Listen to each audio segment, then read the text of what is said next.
Hello there.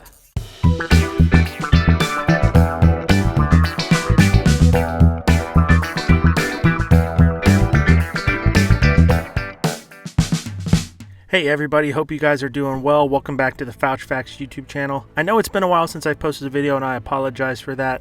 Life just kind of got in the way there, but I am happy to be back in the swing of things, as they say. We have a lot popping off in the nerdy world, especially in the realm of Star Wars. Disney Plus has just dropped its first teaser trailer for the new Obi-Wan Kenobi show coming out later in May, on May 25th actually. It's a little over a month away, about a month and a half away, and I can't wait for it. So we're going to be going over that teaser trailer, diving into it, discovering some details and some key elements that you might not have picked up on your first few times watching it. So how we're going to do that is we're going to watch the trailer first. I'll provide a little bit of commentary, and then we'll go into my in-depth breakdown of this trailer. And I could not be more excited to make this video because this thing looks incredible. I have super high hopes for it, but that's enough of me talking. Let's get into it. All right, here we go. Opening up with the Sands of Tatooine. I love this music already. I've already seen this trailer probably like 10 times at least, but I feel like I'm watching it for the first time every time. So I got like Obi-Wan hanging out in Mos Eisley, Mos Espa maybe, riding that Eope from Revenge of the Sith, in his little cave dwelling in the Jundland Wastes. Kind of straight out from the Kenobi novel, even though it's Legends. They've adapted it. Little Luke, let's go. Oh, it just feels so good to have Ewan back in this role on screen. Duel of the Fates. I got chills when I saw this for the first time. Awesome transition. This right here is straight out of the Jedi Fallen Order video game. This is like the Imperial headquarters for the Inquisitors. Fortress Inquisitorius, I believe. That was the Grand Inquisitor from Rebels, a Dave Filoni animated show. This is going to be really dark. I feel like this could be the darkest Star Wars show of all time. Just the darkest Star Wars content in terms of like tone and ambiance of the content itself. Oh, I love that shot of Obi-Wan walking in the background. It kind of gives me like a Attack of the Clones vibes when he's going on his little detective mission on Geonosis. This is so awesome. Can't wait for the show. The Jedi symbol etched on that wood there. I think that's Cad Bane. I think that dude was Cad Bane. Those could have been convors. Here we go. Oh, man. That Vader sound, though. The breath. The music. Notice the lightsaber is the eye in Kenobi. So the first Easter egg that I noticed is actually a callback to Episode 4, A New Hope, when we first meet the character of Obi-Wan Kenobi. Listen to the music in this scene here. Pay close attention.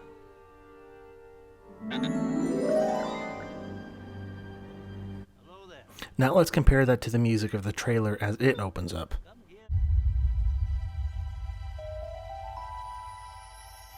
It's almost the exact same cue of music, and being the hardcore John Williams fan that I am, that was absolutely amazing for me to hear when I saw it for the first time. So the trailer starts off with some soft music playing in the background that's actually an arrangement of the Battle of the Heroes theme from Revenge of the Sith. We see Obi-Wan Kenobi with that same Eope he had at the end of Revenge of the Sith, walking around town, walking through the sands of Tatooine. Obi-Wan has a voiceover here, and he's saying the fight is over and that we lost, as he looks to be at some sort of meat market here, chopping up some bantha steaks for dinner probably. He's riding out into the distant sand horizon of Tatooine, maybe going back to the Jundland Waste where his cave dwelling is supposedly at. We see Obi-Wan Kenobi here perched on this ledge as he is overlooking something, and we finally get a glimpse of a familiar Star Wars landscape in the next shot when we see the Lars family homestead make his triumphant return to Star Wars. We see Uncle Owen kind of pacing about on the grounds below. Aunt Beru comes out from the hut, probably asking everybody if they want a fresh ice-cold glass of blue milk. But most importantly, we see little Luke Skywalker sitting on top of the hut acting like he's flying that T-16 Skyhopper. And then we finally get our first proper look at Ewan McGregor back in the titular role of Obi-Wan Kenobi. Obi-Wan has one more voice line here where he says, "Stay hidden." Now this is obviously a reference not only to himself, but the other Jedi that survived Order 66. And I have a potential theory on who Obi-Wan could be talking to here. Most people might automatically assume he's talking to possibly the Force Ghost of Qui-Gon Jinn, his old master. But I have a more interesting idea that I will expand upon in a future video, so stay on the lookout for that. But as we see this shot, Obi-Wan Kenobi fades into the Lucasfilm logo, and we get the incredible Duel of the Fates soundtrack playing in the background. As that fades away, we see an Imperial shuttle approaching a dark, ominous-looking base, and this base is actually the Fortress Inquisitoris, which is the headquarters of the Imperial Inquisitors, straight from the video game Jedi Fallen Order. All the while, we have a voiceover from the Grand Inquisitor himself saying, "The key to hunting Jedi is patience." And then we finally get our first live-action look at the Grand Inquisitor, who was actually taken from Dave Filoni's animated series Rebels, where he made his first debut in the Star Wars universe. Now, you've heard me talk a lot about Inquisitors, so let me kind of explain who they are for just a quick second. Essentially, they are dark side acolytes that the Emperor and Darth Vader used to help hunt down the remaining Jedi from Order 66. Now, most of these Inquisitors are actually fallen Jedi from the Clone Wars era that they have tempted and turned to the dark side. Just like the Grand Inquisitor, he was actually a Jedi Temple guard during the events of the Clone Wars. And so it's really cool to see him in live action here, looking all ominous and scary as he interrogates some citizens of Tatooine, probably looking for Obi-Wan Kenobi. We then see a shot of what looks to be some sort of desert train here, speeding through the sands of Tatooine. Obi-Wan's riding it.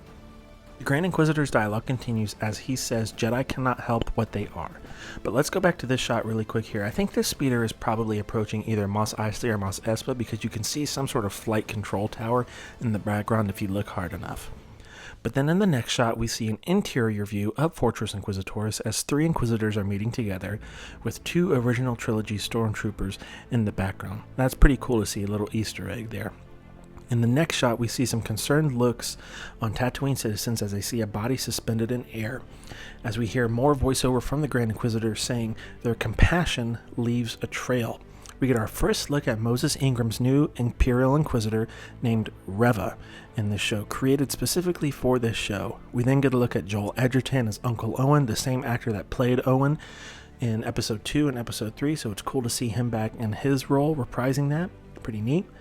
In this next shot, we get another shot of Reva, or Reva, not sure how to pronounce it yet, overlooking the cityscape of the new planet Daiyu. The Entertainment Weekly article that accompanied the release of this trailer informs us that this new planet has an edgy Hong Kong feel to it. We then see the same Imperial shuttle we saw earlier landing on what looks to be Tatooine, but in this next shot we get our first look at a new Imperial officer played by Indira Varma from Game of Thrones. She played Oberyn Martell's wife, but I don't think she's on Tatooine in this shot, because if you look in the background you can see a bush and a tree. I thought Tatooine was supposed to only have sand. But then we go back to Daiyu as one of the new Inquisitors is pacing about amongst the crowd looking at some citizens, probably searching for Obi-Wan. Or is she searching for somebody else? Maybe we'll get introduced to a new Jedi character that'll be on the run in this show. We get some more voiceover lines from the Grand Inquisitor as he said the Jedi Code is like an itch. He cannot help it. Obviously referring to Obi-Wan here as he looks at that Inquisitor we saw in the previous scene, watching from the background to make sure everything stays under control and nothing bad happens. And in the very next shot, we get a really exciting scene because we see an Imperial Stormtrooper confronting this droid here with this blue and white armor. Now keep that blue and white armor in mind, because in the very next shot we see similar looking blue and white armor. Now at first glance we are to assume that this is possibly a Stormtrooper or something, but the armor does not look like Stormtrooper armor. It almost kind of resembles Clone Trooper armor, and who do we know that has blue and white Clone Trooper armor? Captain Rex. So a lot of fans, like myself, initially thought that this was a shot of Captain Rex, but upon further analysis and breaking this trailer down, I think it's just the same droid we saw in that previous shot, because the armor color scheme is the same, and especially in this look right here, that armor, that whole figure in general just looks too bulky and too big to be a human or a humanoid alien. I don't think it's a Stormtrooper. I don't think it's a Clone Trooper, although that would be cool. I think it's just that same droid that we initially saw. The action in the trailer starts to speed up as we see Reva jumping across the rooftops of Daiyu, and then we get an intimidating look at the Grand Inquisitor as he is spinning his signature red lightsaber, asking this person here, where is he? Obviously referring to Obi-Wan Kenobi. We get a look at a new Inquisitor here, which is actually not a new Inquisitor. It's the 5th brother from the Rebels animated series from Dave Filoni, but it's pretty cool to see him brought in live action. In this next quick shot, we see 2 escape pods being jettisoned into space. Now, who are on these escape pods and what are they running from? I have some potential theories on that I can cover in future videos if you'd like. We then see Reva again intimidating the citizens of Tatooine as she draws her crimson red lightsaber, looking pretty menacing here. And then in this very next shot, we see who I assume is Reva again as she looks at some carvings etched into a wooden wall or a wooden fence here. That carving is actually the symbol of the Jedi Order that she sees. We then see Reva again in an alleyway approached by a mysterious figure. Now this figure looks pretty familiar to me, and I think it possibly could be Cad Bane, because if you look at the costume that figure was wearing and that blaster they were holding, it looks almost identical to Cad. In the next shot, we see a blaster fight on the rooftops of Daiyu, and I think that's Obi-Wan there using uncivilized blasters. And then a crate explodes, some smoke flies up, and we see these green birds fly into frame, spreading all over the place. Now, I initially thought that these birds could be convors that we saw in Rebels and in Clone Wars. Now, I immediately thought of the Morai, the convor bird that was spiritually connected to Ahsoka and the daughter of Mortis, so that could be a cool little Easter egg there. We finally get our last look at Obi-Wan Kenobi in this trailer as he's looking down with kind of this distraught look on his face, and then he looks up, finally realizing that he can't be in hiding anymore and that he has to jump back into the fray. He has to fight again. And then the trailer ends as we see the Obi-Wan Kenobi title card appear with the ominous breathing sound of Darth Vader in the background. And if you notice in the word Kenobi, we see Obi-Wan's lightsaber is actually a stand-in for the letter I.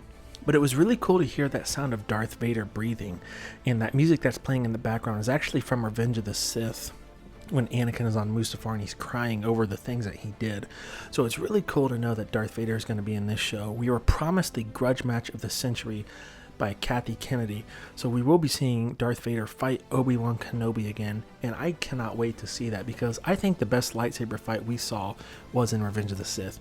Now, of course, Hayden Christensen will be returning to the role of Anakin Skywalker and Darth Vader, and I could not be more excited for that because Anakin was my favorite character in Star Wars in the prequels, and Darth Vader is my favorite character in the original trilogy, and so it's really cool to see Hayden returning to this franchise after he got some unfair criticism for his portrayal of Anakin in the prequels.